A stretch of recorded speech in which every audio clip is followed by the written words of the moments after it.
Narlow se tenait là ce jour-là, regardant sa famille faire un grand spectacle en offrant à son frère Decker une maison flambant neuve. Tout le monde l'applaudissait, l'acclamait et le serrait dans ses bras comme s'il était un roi. Puis vint son tour. Ils sourirent, mais ce n'était pas un sourire aimable. C'était le genre de sourire qui cache la moquerie. Ils lui tendirent une petite enveloppe. À l'intérieur, juste un billet de loterie bon marché. Ils ont ri et ont dit, peut-être que tu auras de la chance, comme si c'était une blague. Narlow s'est forcé à sourire. Mais intérieurement, son cœur se serra. Elle sentait leur rire la transpercer comme un couteau. Personne ne pensait qu'elle réussirait un jour. Ils traitèrent son cadeau comme un déchet, tandis que son frère fut encensé comme un héros. Mais ce soir-là, assise seule dans sa petite chambre de location, Narlow fixa ce billet. L'espace d'un instant, elle songea à le jeter à la poubelle. Mais quelque chose lui disait de le gratter. Ses mains tremblaient tandis qu'elle dévoilait lentement les chiffres. Un par un, ils correspondaient. Ses yeux s'écarquillèrent. Son souffle s'arrêta. 10 millions de dollars. 10 millions. Elle cligna des yeux, pensant peut-être rêver. Mais non, c'était réel. Les chiffres étaient réels. Elle vérifiait encore et encore. Et à chaque fois, son cœur battait plus fort. La même famille qui se moquait d'elle. Les mêmes personnes qui pensaient pouvoir la rejeter. Ils n'imaginaient pas qu'à cet instant, tout avait changé. La blague n'était plus sur Narlow. Elle était sur eux. Et le monde qui la méprisait autrefois allait la voir s'élever. Depuis toute petite, Narlow savait qu'elle était traitée différemment. Son frère, Decker, était la star de la famille. Tout le monde le félicitait, même pour les plus petites choses. Lorsqu'il ramenait des notes moyennes, il célébrait comme s'il avait gagné une médaille d'or. Lorsqu'il demandait quelque chose, il se précipitait pour le lui donner. Sans poser de questions. Mais Narlow, malgré tous ses efforts, n'était jamais suffisante. Elle étudiait tard le soir. Elle travaillait plus dur que quiconque. Et pourtant, personne ne l'applaudissait. Elle faisait le ménage. Elle cuisinait. Elle aidait à la maison, espérant que cette fois, il la remarquerait. Mais ce ne fut jamais le cas. Chaque fois qu'il recevait des invités, ses parents exhibaient Decker comme un trophée. « Regardez notre fils brillant », disait-il avec fierté. Et Narlow se tenait silencieusement dans le jardin, souriant doucement, même si son cœur était lourd. Elle aussi voulait être aimée. Elle voulait qu'il la regarde comme il regardait Decker, avec des yeux remplis de fierté et de joie. Mais ce jour n'arriva jamais. Au lieu de cela, elle s'habitua à être la seconde. Devenir celui qui recevait les éloges et l'amour qui lui restait. À chaque anniversaire, Decker recevait de beaux cadeaux, des vélos, des consoles de jeux, des chaussures de luxe. Narlow recevait des vêtements en solde ou des vêtements d'occasion dont personne ne voulait. Même lors des dîners de famille, les plats préférés de Decker étaient cuisinés avec soin, tandis que ceux de Narlow étaient oubliés. Elle se disait que cela n'avait pas d'importance, mais au fond d'elle, chaque détail comptait. La douleur grandissait silencieusement dans son cœur, et elle la portait partout où elle allait. À l'école, elle essayait de briller, espérant qu'en rendant sa famille fière, elle finirait par reconnaître sa valeur. Mais chaque fois qu'elle ramenait de bons résultats à la maison, il s'inclinait à peine. « Bien », dirent-ils, avant de se tourner vers Decker, toujours acclamé. Ça lui faisait plus mal qu'elle ne pouvait l'expliquer. Elle aimait tant sa famille, mais elle avait l'impression que, malgré tout l'amour qu'elle lui donnait, elle ne recevait qu'un petit morceau en retour. Narlow gardait le sourire, car c'était ce qu'elle avait appris à faire. Mais intérieurement, elle pleurait doucement, se demandant pourquoi elle n'était jamais à la hauteur. Elle n'était pas jalouse de Decker, elle voulait juste être vue, valorisée, aimée comme chaque enfant le mérite. Mais année après année, ce rêve s'éloignait, et à mesure qu'elle grandissait, la douleur ne faisait que s'approfondir, telle une blessure silencieuse que personne d'autre qu'elle ne remarquait. Ce jour-là, la famille se réunit comme toujours, souriant et riant, faisant comme si tout était parfait. Narlow arriva, même si, au fond d'elle-même, elle savait déjà comment cela se passerait. Elle avait déjà assisté à ces rassemblements, c'était toujours pareil, son frère Decker sous les projecteurs et sa gauche en retrait. Pourtant, elle espérait que cette fois-ci, ce serait différent. Peut-être qu'il lui ferait sentir qu'elle était spéciale, elle aussi. Alors que tout le monde s'asseyait, ses parents se levèrent et annoncèrent qu'ils avaient de grandes surprises. Le silence se fit dans la salle, et le cœur de Narlow s'emballa. Elle regarda autour d'elle, espérant, priant qu'il prononcerait son nom avec fierté cette fois. Mais non, tous les regards se tournèrent vers Decker. Son père fouilla dans sa poche et en sortit une clé brillante. « C'est pour notre cher fils, dit-il. Une maison toute neuve, entièrement payée. Il la mérite. » La salle a explosé d'acclamations. Les gens applaudirent, certains se levèrent même pour prendre Decker dans leurs bras. Il sourit largement, savourant les compliments, comme toujours. Narlow resta assise, esquissant un petit sourire forcé, mais intérieurement, son cœur se brisa un peu plus. Puis, presque sans réfléchir, sa mère se tourna vers elle et dit « Et pour toi, Narlow, on a ça. » Elle lui tendit une fine enveloppe. Narlow l'ouvrit lentement, les doigts légèrement tremblants. À l'intérieur se trouvait un billet de loterie bon marché. C'était tout. Pas de clé, pas de grande annonce, juste un billet. Ils ont ri et ont dit « Qui sait ? Peut-être que tu auras de la chance. » Tout le monde a ricané comme si c'était la chose la plus drôle du monde. Ils ont dit que c'était amusant, mais pour Narlow, c'était comme une claque. La douleur lui faisait mal à la poitrine, et elle luttait pour retenir les larmes qui voulaient couler. Elle regarda autour d'elle, espérant que quelqu'un verrait sa douleur, espérant que quelqu'un dirait « Ce n'est pas bien ». Mais personne ne le fit. Ils étaient trop occupés à célébrer la nouvelle maison de Decker, trop occupés à le féliciter pour remarquer sa douleur. Elle restait assise là, silencieuse, se sentant petite et invisible. C'était comme si toutes ces années passées au second plan s'étaient concentrées en un instant, la détruisant de l'intérieur. Narlow sourit malgré la douleur, hocha poliment la tête et dit merci, car c'était ce qu'elle avait toujours fait. Mais au fond d'elle, son cœur hurlait. Elle voulait se lever et partir, fuir loin de ceux qui la voyaient comme une inférieure. Mais elle resta assise, les mains serrées sur son billet bon marché, tandis que la salle continuait d'acclamer Decker. Et là, au milieu de tout ce bruit et de ces rires, Narlow se sentit plus seul que jamais. Ce soir-là, Narlow resta assise seule dans son petit appartement silencieux. L'endroit était si petit qu'elle entendait chaque craquement du vieux plancher et le bourdonnement du réfrigérateur. Elle regarda le billet de loterie posé sur sa table. C'était le même billet qu'on lui avait lancé comme une blague. Elle le ramassa, le fixa du regard et, l'espace d'un instant, eut envie de le jeter à la poubelle. À quoi bon ? Elle n'avait jamais eu de chance de sa vie. Tout ce qu'elle avait dû se battre pour l'obtenir, tandis que son frère recevait des choses comme des cadeaux du ciel. Mais quelque chose au fond d'elle lui murmurait « Gratte-la ». Elle prit alors une vieille pièce dans son tiroir, prit une grande inspiration et commença à se gratter. Ses mains tremblaient un peu. Peut-être était-ce dû à la longue journée, ou peut-être à toutes les émotions qui bouillonnaient encore dans sa poitrine après la réunion de famille. En grattant les lignes argentées, ses yeux s'écarquillèrent. Le premier chiffre correspondait. Son cœur fit un petit bond. Puis elle gratta le deuxième, et celui-ci correspondit également. Ses mains tremblaient vraiment. Lorsqu'elle découvrit le dernier chiffre, elle n'en croyait pas ses yeux. Tous les chiffres correspondaient.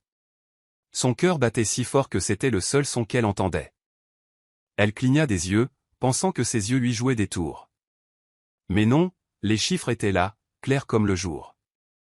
10 millions de dollars. 10 millions de dollars. Son souffle se bloqua et elle dut s'agripper au bord de la table pour se stabiliser. Des larmes lui montèrent aux yeux.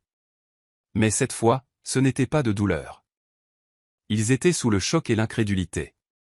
La même femme dont il se moquait, celle qu'il traitait toujours comme une inférieure, venait de gagner plus d'argent qu'il n'aurait jamais pu imaginer. Son corps tremblait de tous ses membres. Son cœur battait de plus en plus fort. Elle regarda autour d'elle dans son petit appartement. Les murs fissurés, les meubles d'occasion, puis le billet. Son esprit tournait. Était-ce réel ? Cela pouvait-il vraiment lui arriver ? Elle se leva, arpenta la pièce, serrant le billet contre sa poitrine, comme si c'était la chose la plus précieuse au monde. La femme dont il s'était moqué, celle à qui ils avaient donné un billet sans valeur, était désormais plus riche que tous réunis.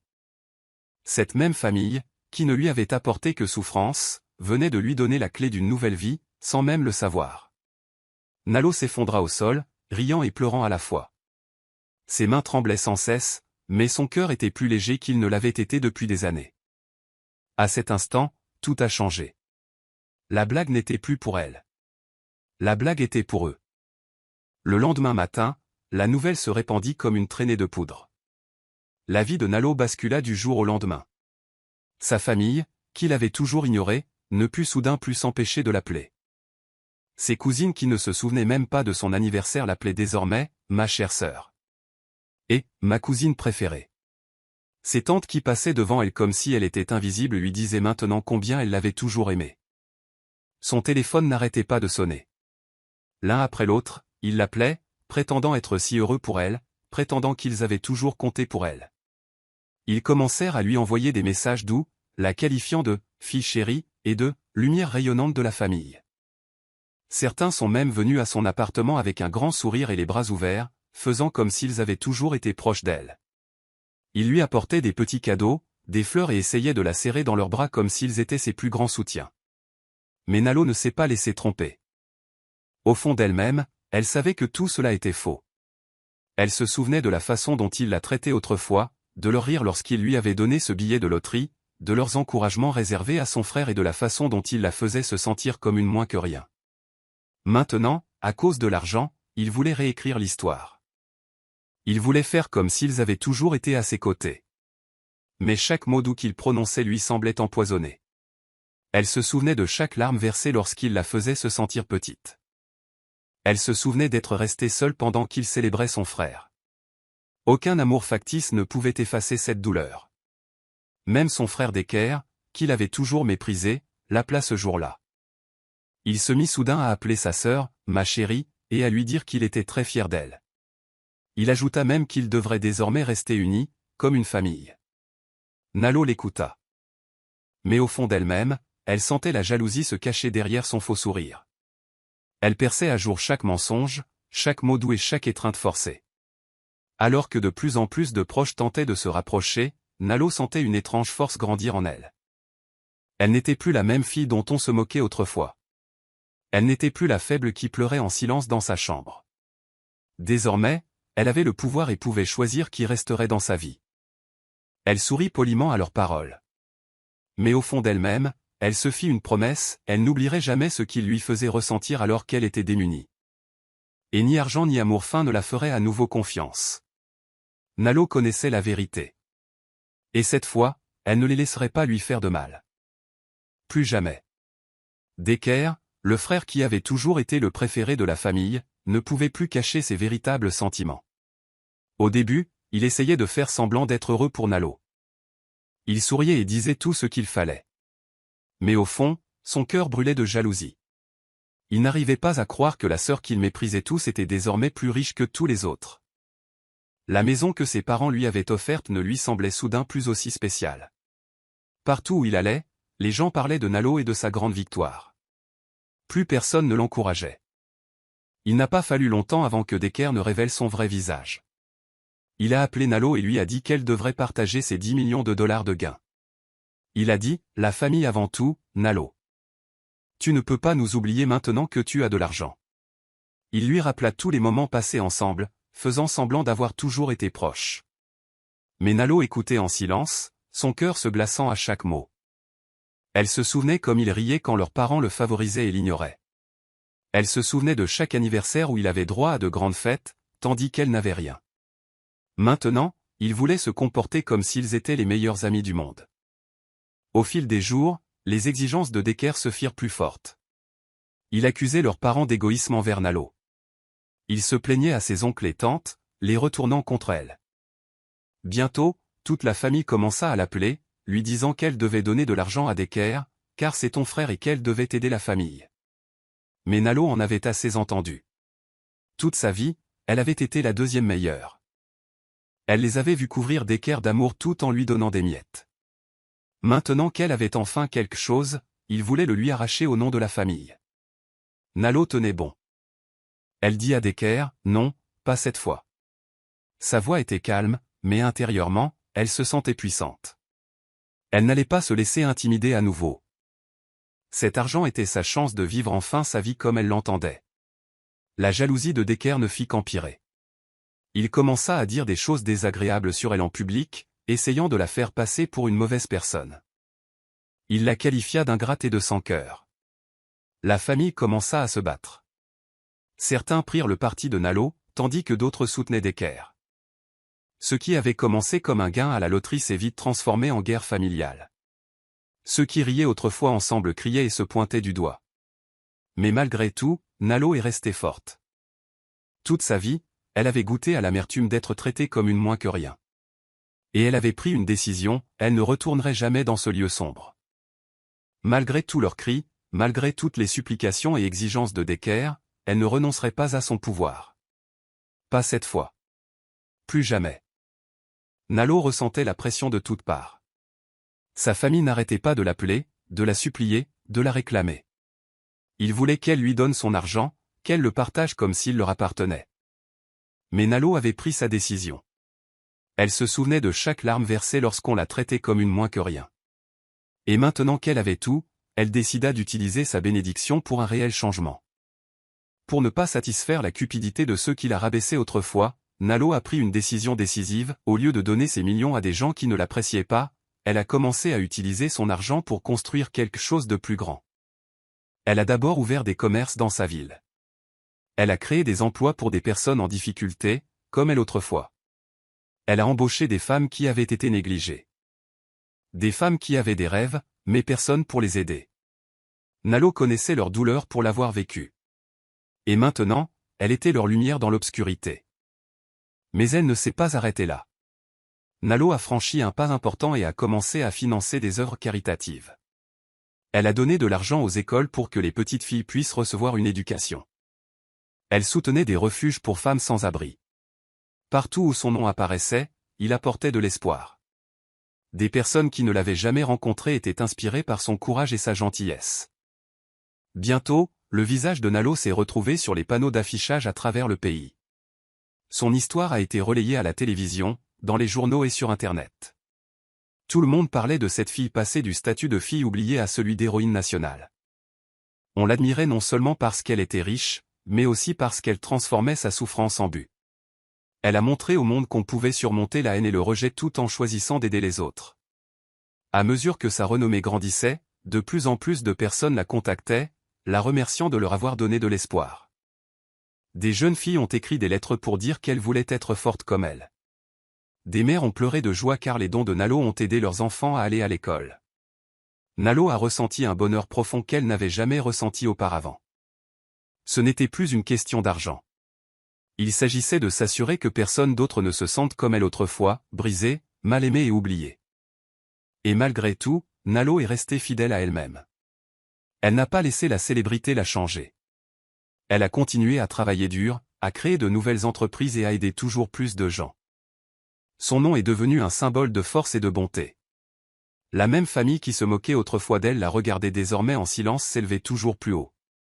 Nalo avait transformé sa douleur en force, et son histoire a touché le cœur de millions de personnes. Elle est devenue la preuve vivante que, peu importe la façon dont la vie ou les gens vous traitent, vous pouvez vous élever, briller et changer le monde. À mesure que le nom de Nalo grandissait et rayonnait, le monde de sa famille commençait à s'effondrer. Ceux-là même qui la méprisaient autrefois croupissaient désormais dans leurs propres problèmes. Decker, son frère, qui se vantait autrefois de sa grande et belle maison, était maintenant en difficulté. Il avait fait de mauvais choix, dépensant son argent comme s'il n'en finirait jamais. Il avait contracté des emprunts risqués, conclu des accords insensés et fait confiance aux mauvaises personnes. Peu de temps après, sa maison, celle dont tout le monde se réjouissait, fut confisquée par la banque. Des panneaux de saisie furent installés et les voisins chuchotèrent à quel point les choses avaient changé rapidement. Mais Decker n'était pas le seul. La famille entière commença à s'effondrer. Les membres de la famille, autrefois si fiers, commencèrent à se dresser les uns contre les autres. Ils se disputaient des bribes d'argent, se rejetant mutuellement la responsabilité de leurs échecs. Des disputes éclataient lors des réunions de famille. Les cousins, qui riaient autrefois ensemble, refusaient désormais de parler. Oncles et tantes s'accusaient mutuellement de vol et de mensonges. Leur cupidité avait pris le dessus et les déchirait de l'intérieur. Ils avaient tous cru que Nalo leur donnerait ses millions, qu'elle les sauverait comme un billet d'or. Mais lorsqu'elle a choisi de tracer sa propre voie, leur véritable nature a été révélée. Ils ne savaient pas comment se débrouiller seuls, car ils avaient passé leur vie à attendre l'aide. Et maintenant, sans personne pour les tirer d'affaire, leur monde s'est effondré. Certains ont tenté de copier le succès de Nalo, mais ils n'avaient ni son cœur, ni son travail, ni sa détermination. Ils voulaient s'enrichir rapidement, mais se sont retrouvés avec des dettes plus importantes. Les boutiques qu'ils avaient ouvertes ont fait faillite. Leurs investissements ont été réduits en poussière. Même les rares personnes qui parvenaient à gagner un peu d'argent le perdirent rapidement, car l'avidité et la jalousie les aveuglaient. Ils voulaient la gloire sans les difficultés, la récompense sans les sacrifices. Alors que la famille s'enfonçait dans les ennuis, leur entourage commença à voir la vérité. Les mêmes voisins qui autrefois louaient Deka et se moquaient de Nalo hochaient maintenant la tête de pitié. Ils voyaient comment la famille, autrefois si fière et bruyante, était désormais désespérée et brisée. Pendant ce temps, la lumière de Nalo continuait de briller plus fort. Tandis que sa famille se battait pour les miettes, elle se tenait droite, admirée et respectée. Elle regardait en silence ceux qui riaient de sa chute affronter la leur. Ce n'était pas de la vengeance qu'elle ressentait, mais une victoire profonde et sereine. Elle avait surmonté leur cruauté, et maintenant leur cupidité était devenue leur propre châtiment. La chute de sa famille servit de leçon à tous. Quand on construit sa vie sur la cupidité, le mensonge et l'orgueil, elle finit toujours par s'effondrer. Et ceux dont vous vous moquiez autrefois pourraient bien être ceux qui s'élèvent tandis que vous chutez. L'histoire de Nalo se répandit encore plus largement, non seulement comme un récit de réussite, mais aussi comme un avertissement contre le danger de laisser l'avidité vous consumer. Le jour arriva où Deka ne put plus contenir sa colère. Il accepta une interview en direct à la télévision, espérant retourner le public contre Nalo. Les caméras tournaient et des millions de personnes le regardaient. Deka était assis là, un sourire forcé sur les lèvres, mais intérieurement, il bouillonnait de jalousie. Il pointa Nalo du doigt et dit qu'elle avait oublié sa famille, qu'elle était devenue riche et fière et qu'elle les avait laissés souffrir. Sa voix était forte, ses mots tranchants. Il voulait que le monde croie que Nalo était sans cœur, qu'elle avait tourné le dos à ceux qui l'avaient élevée. Mais Nalo ne broncha pas. Elle resta assise en silence, le visage calme, le regard fixe. Quand ce fut son tour de parler, elle ne cria pas, elle ne protesta pas. Elle a simplement dit la vérité, celle qui lui avait été cachée pendant des années. Elle a raconté comment elle avait grandi en étant toujours inférieure, comment on la traitait comme si elle ne comptait pas, alors que Deka avait tout. Elle a raconté à la foule comment on s'était moqué de sa douleur, comment on l'avait mise de côté et qu'on n'était revenu que lorsqu'elle avait de l'argent. Ses paroles étaient simples, mais elles ont profondément touché. Le public a d'abord écouté en silence, puis les murmures ont commencé à se faire entendre. Les gens ont hoché la tête, ressentant sa douleur. L'animateur de l'émission avait l'air choqué lui aussi. Puis Nalo a dit quelque chose qui a fait exploser toute la salle. Elle a dit, « La famille, ce n'est pas utiliser quelqu'un jusqu'à ce qu'il craque. La famille, c'est l'amour et le respect. Et tu ne m'as donné ni l'un ni l'autre. » La foule a explosé d'acclamations et d'applaudissements. Les gens se levèrent en criant son nom. Le visage de Deka devint blanc. L'homme autrefois aussi grand que le soleil doré se rétrécissait maintenant sur son siège. La bouche ouverte, aucun mot ne sortit. Il avait été exposé. Vivre aux yeux du monde entier. Ses mensonges, sa cupidité, sa jalousie, tout était mis à nu. L'extrait de l'interview s'est répandu comme une traînée de poudre sur Internet. Tout le monde le partageait. Les gens louaient Nalo pour son courage, sa force et son honnêteté. Ils la considéraient comme une reine, une héroïne pour tous ceux qui avaient été injustement traités par leur famille. Deka, quant à elle, devint un symbole de honte. Les mèmes et les blagues à son sujet ont inondé Internet. L'homme qui a tenté de détruire l'image de Nalo a fini par détruire la sienne. Les paroles calmes et puissantes de Nalo ce jour-là ont tout changé. Elle n'a pas seulement gagné la dispute. Elle a gagné le cœur des gens partout dans le monde. Et Deka, la tête baissée et le visage pâle, savait qu'il avait perdu, non seulement le combat, mais aussi le respect de tous ceux qui l'avaient autrefois soutenu. Ce fut un moment inoubliable. Après tout cela, Nalo se tenait debout. Non pas avec colère, mais avec force. Elle repensa à toute la douleur qu'il lui avait causée. Ces années où elle avait été traitée comme si elle ne comptait pas. Ces blagues cruelles. La façon dont ils lui ont lancé ce billet de loterie comme si elle était une blague. Mais au lieu de laisser cette douleur se transformer en haine, Nalo a choisi quelque chose de plus grand. Elle leur a pardonné. Mais elle a établi ses règles. Elle a clairement fait savoir que personne ne l'utiliserait plus jamais. Pas même sa famille. La porte de son cœur était ouverte à l'amour, mais fermée à jamais à la cupidité et au mensonge. Avec ses millions, Nalo ne se contentait pas d'acheter des choses luxueuses. Elle construisait des écoles là où on disait aux filles comme elle qu'elles ne pouvaient pas rêver grand. Elle a lancé des programmes pour aider les femmes à voler de leurs propres ailes, afin qu'elles n'aient plus à quémander amour ou approbation comme elles le faisaient autrefois. Chaque bâtiment qu'elle a inauguré, chaque fille qu'elle a aidée, était un message au monde. On ne peut pas écraser quelqu'un simplement parce qu'il est silencieux ou humble. Ce billet bon marché avec lequel on se moquait d'elle? Elle en fit sa couronne. La couronne d'une reine qui s'est relevée du rejet et de la douleur. Des gens du monde entier commencèrent à l'admirer. Les chaînes d'information l'ont qualifiée d'inspiration. Des filles qui se sentaient autrefois petites ont commencé à croire en leur propre valeur. L'histoire de Nalo a fait le tour du monde. Non pas comme la fille qui a gagné à la loterie, mais comme la femme qui a transformé une insulte en un empire. Elle est devenue un symbole d'espoir, montrant que même lorsque le monde se moque de vous, vous pouvez vous élever et briller plus fort que tout le monde. Et son message final était simple mais puissant. Ne sous-estimez jamais la personne silencieuse. Ne pensez jamais que la personne que vous ignorez aujourd'hui ne deviendra pas celle que vous admirez demain. Ces mots ont touché les cœurs, fait couler des larmes et donné de la force à ceux qui se sentaient invisibles. Nalo avait triomphé, non seulement financièrement, mais aussi par sa détermination. Elle avait démontré que la meilleure vengeance est le succès, et que la plus belle victoire est de soutenir les autres tout en restant debout. Le monde ne l'oublierait jamais. Et chaque fois que quelqu'un tentait de rabaisser les personnes silencieuses, humbles, négligées, il se souvenait de l'histoire de Nalo. L'histoire de la fille qu'il croyait sans valeur, et qui valait bien plus que tous réunis.